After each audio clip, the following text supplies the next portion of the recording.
بسم اللہ الرحمن الرحیم نحمده ونصلی علی رسولہ الکریم اما بعد۔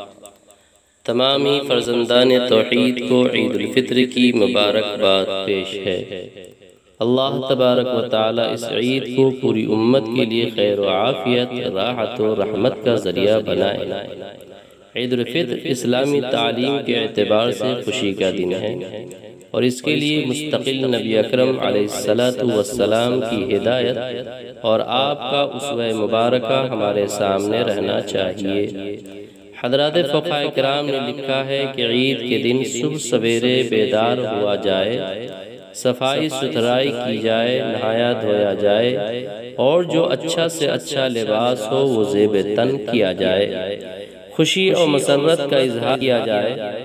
اور چونکہ رمضان مبارک میں روزہ رکھا جاتا ہے اور عید کے دن روزہ رکھنا ممنوع ہے، اس لیے عید کی نماز پڑھنے سے پہلے کچھ میٹھی چیز، کھجور وغیرہ کھا لی جائے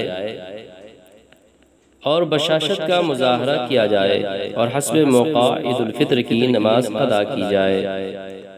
یہ جو تعلیمات ہیں، ہدایات ہیں اور سنتیں ہیں، یہ ہمیشہ کے لیے ہیں۔ یہ نہیں کہ ہمارے یہاں جو غم کی کوئی بات پیش آ گئی تو ہم اس کے سوگ میں عید ہی نہ منائیں۔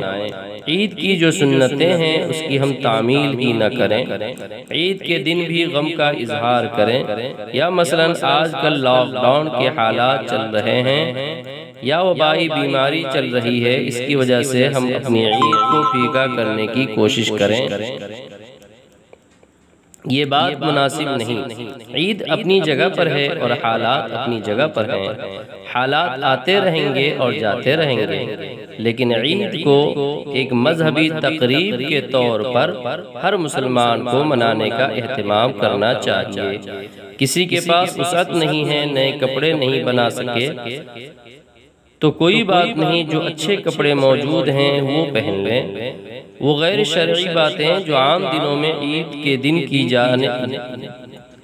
جانے لگی تھیں، ان سے ہر حالت میں پرہیز کیا جانا چاہیے۔ مثلا عید کی رات مٹر گشتیوں میں گزارنا، ڈی جے گانا بجانا، عید کی رات کے اندر بازاروں میں بھیڑ لگانا، بے پردگی کا مظاہرہ خواتین کی طرف سے کرنا، یہ چیزیں پہلے بھی ناجائز تھیں، آج بھی ناجائز ہیں، ان سے ہر حالت میں بچنا چاہیے۔ بہرحال ہماری کوشش یہی ہے کہ اس مذہبی تقریب کو شریعت و سنت کی روشنی میں منانا چاہیے اور اس کو اللہ کی ایک عظیم نعمت ہمیں سمجھنا چاہیے۔ اللہ تعالی ہم سب کو عید الفطر کی حقیقی خوشی عطا فرمائے اور شکر گزار بندوں میں شامل فرمائے، آمین یا رب العالمین۔ وصلی اللہ علی النبی الامی الکریم۔ فیاض احمد حمید القاسمی، مرزا